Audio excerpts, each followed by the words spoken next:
तो लगातार देश की बहस जारी है और यहां पर हम चर्चा कर रहे हैं कि पाकिस्तान जिस तरह से आतंक परस्त मुल्क है, अपनी हरकतों से बाज नहीं आता, दोस्ती का हाथ बढ़ाइए, वो हमारी सेनाओं पर हमले करता है, टेररिस्ट भेजता है। तो क्या अब एक ही विकल्प बच गया है कि 1971 को दोबारा दोहराया जाए? वहां ऐसे हालात इंटरनली बढ़ रहे हैं और क्या यही तरीका है पाकिस्तान को सुधारने का? हमारे साथ लगातार खास मेहमान जुड़े हुए हैं पाकिस्तान से भी और हिंदुस्तान से भी।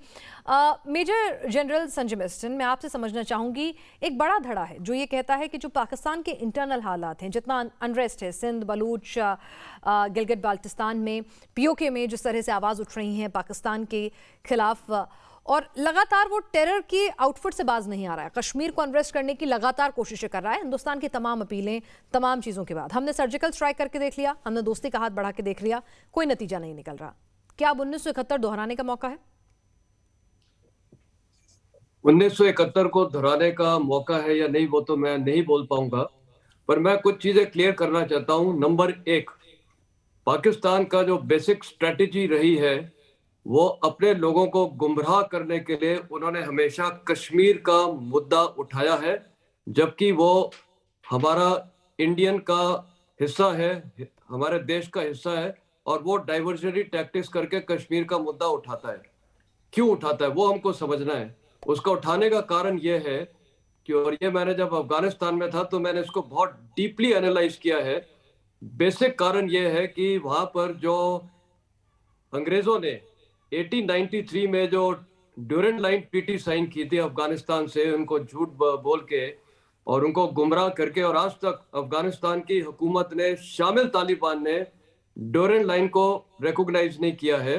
और उस समय 1893 से पहले जो बॉर्डर था वो इंडस रिवर के साथ था, इंडिया के, ब्रिटिश इंडिया का और उस समय अफगानिस्तान का। कहने का मतलब है जो खैबर पख्तूनवा है और जो बलूचिस्तान है वो कानूनी तौर पे अफगानिस्तान की टेरिटरी है, और पाकिस्तान की सबसे बड़ी प्रॉब्लम वो है।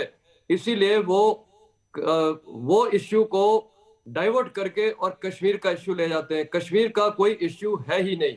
इंडिया को अभी समय आ गया। जवाब में पाकिस्तानी पत्रकार अब हमारे साथ लगातार जुड़ी हुई हैं आरजू काज़मी जी। आरजू जी, आप बहुत संतुलित राय रखती हैं हमेशा, तो मैं चाहूंगी कि आप हमारे मेजर जनरल मिस्टन ने जो बातें कही उनका जवाब दें। देखिए सर, अगर कश्मीर का कोई इश्यू है ही नहीं आपके हिसाब से, तो फिर अभी तक आप लोग ना तो इसको ले पाए और ना ही पाकिस्तान जो है वो आपकी साइड वाले कश्मीर को कुछ कर पाया। समझने की बात यह है कि इतने साल हो गए हैं और अब लोगों को जिसके पास जो कश्मीर है उसको वहीं रहने देना चाहिए, और आपस में ये जो प्रॉब्लम चल रही है जिसकी वजह से टेंशन रहती है दोनों कंट्रीज में और लोग इसकी वजह से सफर करते हैं, उसको छोड़ देना चाहिए। आप लोग के पास जो है टेरिटरी कश्मीर की, आप वो रखें, जो हमारे पास है हम रखें, हम जाने, हमारा काम जाने, हम वहाँ पे प्रोग्रेस का काम करेंगे, हम वहाँ पे डेवलपमेंट का काम करेंगे, वो हमारी जिम्मेदारी है, आपकी नहीं है। पाकिस्तान से अलग होने की बात कर रहे हैं, एम्फसाइज करेंगे कि नहीं हमने कश्मीर लेना है, तो पहले जो ऑलरेडी आपके पास कश्मीर का हिस्सा है आप उसके ऊपर ध्यान दें, और पाकिस्तान भी जो अपने पास है उस पर ध्यान दें। ये कब तक, सालों हो गए हमें यही बात करते, यही झगड़ा करते, कब तक ये आगे चलाते रहेंगे और यही नफरतें हम नेक्स्ट जनरेशन को हम देते जाएंगे?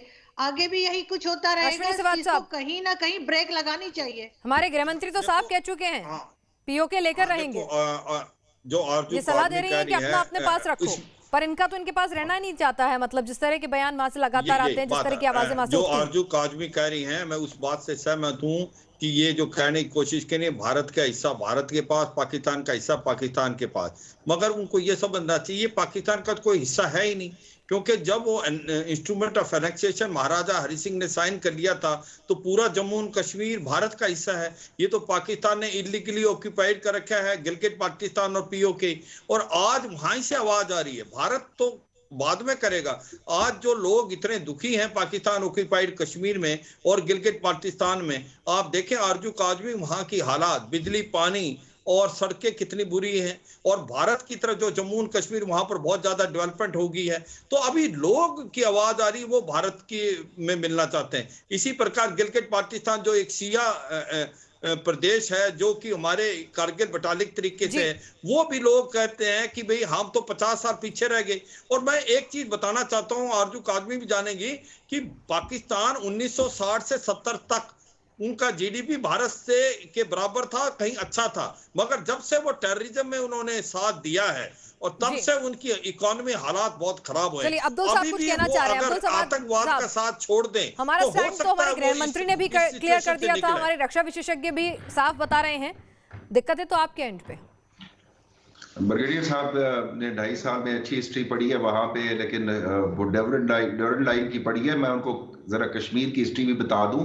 27 अक्टूबर को जब इंस्ट्रूमेंट ऑफ एक्सेशन साइन हुआ, जब ये उसके बाद हुआ क्या, उसके बाद ये हुआ कि आपका तो कश्मीर में 370 तो आप लाए ना 1951 या 52 में। उससे पहले कश्मीर का फ्लैग भी अलग था, कश्मीर की सदर रियासत भी अलहदा था, लेजिस्लेटिव असेंबली भी अलहदा थी। 1957 को आपने उसकी लेजिस्लेटिव असेंबली को खत्म कर दिया। फिर वो आपके ही जो सिटीजन थे, इंडियंस, पूछते थे कि जी ये कैसा स्टेट है कि कश्मीर का एक ही मुल्क के 2 झंडे, एक फ्लैग उसका अलग है, हमारा अलग है, वो सब कुछ। तो ये आहिस्ता आहिस्ता करते आप वहां पे आपने फ्लैग खत्म किया कश्मीर का, लेजिस्लेटिव असेंबली खत्म की, फिर उसको 370 के तहत चलाया, फिर वो भी जाके आपने रिवोक कर दिया। तो ये हिस्ट्री इस तरीके से नहीं है कि आप 2 चीजों को मिक्स करें।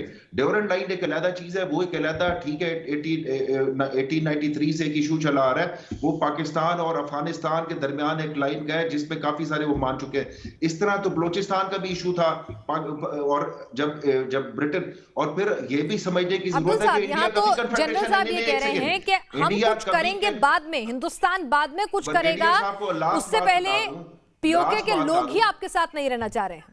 वो इतने नाखुश हैं वहां हो रहे अत्याचार से, वहां की बदहाली से, वहां उनके पास खाने को रोटी नहीं, पीने को पानी नहीं, सड़कें नहीं, जब दूसरी तरफ उन्हें खुशहाली दिखती है तो साथ ही नहीं रहना चाहते हैं। इसका जवाब दे देता हूं। नेहरू जी जब गए थे यूनाइटेड नेशन में चैप्टर 6 के तहत जो प्लेबिसाइड का वो लेके आए थे, उसमें यही तो होना था कि यही नहीं, आपने सुना नहीं, आपने फिर यही डिसाइड होना था कि पीओके हो या आईओके हो। मैं पीओके कह लेता हूं आपकी खुशी के लिए।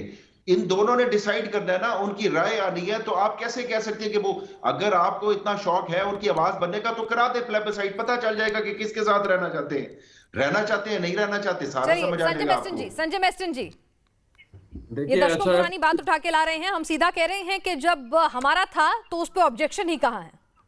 देखिए ऐसा है, पहली बात तो इन्होंने मेरे को डिमोट कर दिया है from major general to brigadier. I do not know कर रहे सॉरी फॉर दैट, क्योंकि मुझे ये पता है कि डिफेंस अताशे जो होता है ब्रिगेडियर होता है, मुझे उसके बाद का नहीं पता था कि आपकी फिर यहाँ पे वापस आके आपकी प्रमोशन हो गई थी। नहीं, वो तो काफी अरसा हो गया, मैं 2011 से 14 था, तो काफी अरसा हो गया। एनीवे, इश्यू देखिए ये है कि कश्मीर पे तो पहली बात कोई डिबेट नहीं होना चाहिए, क्योंकि वो इंडिया का अटूट हिस्सा है, उसमें कोई शक सवाल नहीं है। आप हिस्ट्री पढ़िए, और आपके ही देश ने खान अब्दुल गफ्फार खान के बेटे ने जो किताब रखी है, मैं उसका नाम नहीं दोहरा रहा हूँ जानबूझ के, क्योंकि अगली बार मैं आपसे सुनना चाहूंगा। वली खान ने वो किताब लिखी है, उसको आप पढ़िए। तो उसमें किताब में सारी उसने जाके ब्रिटिश लाइब्रेरी जो है वहाँ सारे रिकॉर्ड्स निकाल के, और उसने प्रूफ किया कि Kashmir is integral part of India, और इसीलिए पाकिस्तान ने वो किताब को बैन किया हुआ है। नंबर 1। नंबर 2, आपको मैं ड्यूरेंट लाइन की ये बता रहा हूँ, इसीलिए बता रहा हूँ क्योंकि मेन मुद्दा वो है। आज मैं तो चाहूंगा हमारी भारत गवर्नमेंट को तुरंत सारे मैप्स में दिखाना चाहिए कि that is Pakistan occupied Afghanistan, and then आप लोग को रियलाइज होगा कि असलियत क्या है।